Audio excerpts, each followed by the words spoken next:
everyone, my name is Zanola Celeste. Thank you so much for joining me again today. I'm so excited to have you guys here. As always, last week we talked about sometimes things just do not go as planned. And I think that was a very important message. So if you have not watched it yet, go back and watch it because it's going to tie into this week's message. And I didn't even know it would tie into this week's message. So as you guys know, last Sunday was a tragedy. The helicopter crash that contained Kobe Bryant and his daughter and other families on there was just sent shockwaves through the nation. So I just want to start this by saying my prayers and thoughts are with the Bryant family, the Chester family, Aria Zobayan, the Ardabella family, and Christina Mauser. I'm just speechless. And that sent shockwaves through the nation. Everybody came together and prayed and uplifted those families because that is what was needed. People who are not even religious, came and they prayed. That is just so important, and that just shows the power of God. That just shows the power of coming together when things are important. But it also triggered something inside of us to think of, life is not promised. Tomorrow is not promised. Life can happen fast, and things or people who we thought were untouchable can be touched. And that's just kind of the things that I have been going through in my mind and talking about to myself and dialoguing through with God because it was just shocking and unexpected, Today's message is just simply how to trust God in the midst of a storm. I think back to a time in which I went through the craziest storm of my life, and that was losing my grandfather. And I lost him about 6 years ago, I think it's been, but I still remember the day like it was yesterday. Now, in no way, shape, or form am I comparing my situation to other people's situations who lost someone, but I do understand what it is to lose someone that you love. The tragedy that took place Sunday, nobody should ever have to go through. And I think there's 3 things that we think about. It was unexpected. How did it happen and why did it happen? No matter what the circumstances are, those are the 3 thoughts that run through our heads when we lose someone that we love. At least that's for me. I don't know about you, but that's just my situation. So I thought back to a time in which I lost my grandfather, and I think I actually have a picture. It's over here. So here we go. I hope you guys can see this. So that's him right there. And then here's a good picture of him as well, so you guys can put it in perspective. So with my grandfather, I felt safe, I felt loved, I just felt every emotion that you can possibly feel. And yes, I'm a daddy's girl too, #dad's girl, but it was just me and my grandfather had a special bond. And he died unexpectedly. I never expected it at all, but it hurt me really bad. And I think when I was going through that season, my faith was not strong at all. I was 20 years old, so I was doing things that 20-year-olds do, which is just live life. You don't think twice about your life. You're just living life. I'm going to school. I'm trying to make good grades. I probably prayed once in a while. I probably was not going to church. Honestly, I really don't think I was going to church at all. So I really had no faith life. I knew about God and I knew of God because of, my grandfather told me things about him, but I never experienced God. So when my grandfather passed away, I was just angry, okay? I was very angry because I said, God, my grandfather has praised you and worshiped your name and told people about you for as long as I can remember. And you didn't want to save him? You couldn't save him? Like, why? And I think oftentimes people are like, you shouldn't question God, you shouldn't do that, which I do agree with, but for all my holier than thou saints, we're humans and God understands us. And he also knows the purity of our heart and he knows the intention of our heart. So I humbly went to God and I just said, God, I don't understand. How could you just let this happen? and I'm upset and I'm hurting, I'm grieving.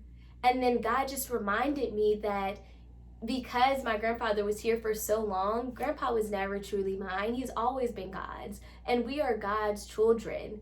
He is our father, and people are just loaned to us. But yes, we love them because they're our family members, or whatever the relationship you have with that person. Yes, we love them and we will always love them. But ultimately, God is the father. And that's just what I had to realize. So I went through a season of hurt and anger and upset and not understanding God's will. And to be honest, there's some things that happen and I still don't understand God's will. But then I also think that God is just too broad and too, he's just God. We will never be able to understand him. But what I did find out through the journey of losing my grandfather was the only thing that kept me steady, the only thing that kept me strong, literally the only thing that kept me moving forward to the next day is knowing that I will one day see my grandfather again. And for me, that meant I had to get saved. I had to live a good life, and I had to really pursue God, because that was the only thing that was going to allow me to see my grandfather again and to be able to hug him again. That was the only thing. And that's how my journey began with God, is just losing my grandfather. And I began to seek God, and every time I would seek God, I would feel his presence and I would feel my heart healing. No, it did not happen overnight, and I still have days where I wonder, like, why did that happen, God? Or what if he wouldn't have passed away? Like, there's still times where I cry about it, and it's been 5-6 years, but it still hurts me as if it happened yesterday. And I know a lot of you out there have lost somebody that you truly love, and you're still trying to figure out how to trust God. Or if you're somebody who's dealt with someone who's had cancer and you're just praying for healing, and that healing does not come. You're like, God, well, I prayed to you and you didn't heal them. Why? When there's so many bad people walking in the world, like, who do bad stuff. And that's just my thought process, and I'm keeping it real with y'all. I'm just like, God, can you take one of them? Take one of the bad people, please. Like, it's not funny, but it just goes to show what the human brain thinks. I just started to rationalize with God. I'm like, these are good people. Just take the bad people and the world will be a better place. People deal with death differently, and I just want to tell you guys that it's okay to grieve. And it's okay to take as long as you need to grieve. And it's okay to move on too. And moving on is not saying you're going to replace that person. Moving on is not saying you forget about it or you minimalize their death. Moving on is just saying that you're learning to deal with the pain and finding a new normal in your life. And honestly, that's what all of the families of the victims are going to have to do. And that is what I'm going to have to do and what you're going to have to do. We just have to learn how to cope and move on and learn our new normal. I think that's the word, is learn your new normal. And know that the only thing that keeps you steady is God. That's the thing that kept me steady these whole years, even when I don't understand. And there's still some things that take place and I'm like, God, I don't understand. But we just have to continue to seek him and continue to praise him, because even when we don't understand, I think that there's some type of foundation in which he knows the reason why. And we will never get it. And honestly, I will never get it. And then I look back to other people who had crazy situations happen to them, and then my mind also goes back to a time in the Bible when God gave his only begotten son.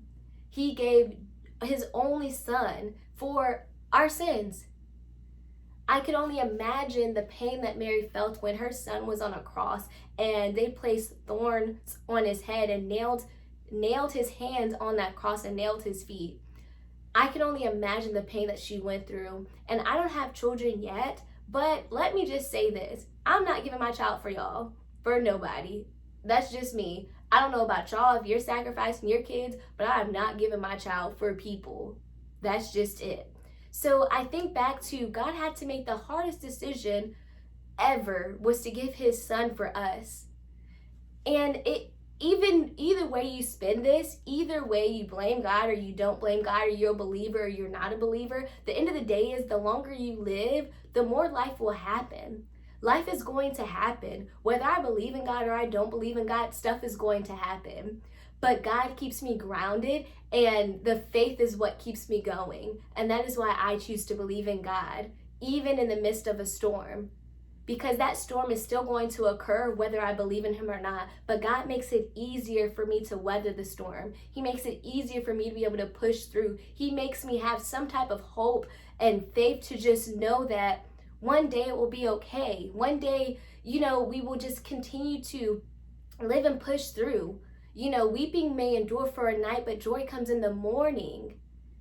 That's what God gives us. He gives us that peace, whether we choose to believe in him or not. And that's just the bottom line. And the longer you live, the more life is going to happen. We have to become resilient to that. But the more you live, life is seriously just going to happen. It's going to take some crazy turns that you never expect. But we just have to learn to continue to trust him in the midst of a storm. And another thing I want to tell you guys is to just live your life to the fullest. You never know when your last day is, and I posted this on my Facebook and Instagram and said, what if you had a time clock on your head that told you the exact day, time of your death? Would you live your life differently? If you can physically see when you are going to leave this earth, would you live your life differently? And then I started to think to myself, and I said, well, God, there's an invisible clock there that we can't see. Only God knows. God knows the beginning and he knows our end. And he gives us the choice to live our life to the fullest every single day and give it everything that we've got. He gave us a heart to be able to love people, and just to love on people, apologize when you're wrong and apologize when you're not wrong. Because life is too short for all this craziness and this and that and arguments. Like, life is too short. Life is too short for you not to go after your dreams and your goals and to work your butt off until you get there. Life is truly too short. So if there's anything that we can learn from this and take from this is, one, let's continue to pray for the families that this affected. Let's continue to pray for people who have lost people along their way. No matter if you just lost somebody, no matter if you've lost your loved one years ago, it doesn't matter. It still hurts, and we still need to pray and stay encouraged. And that's just my message to you guys today, is to just learn to trust God in the midst of the storm and know that we are in this together, and there will be brighter days. There will be brightest days. We just have to learn to continue to trust him.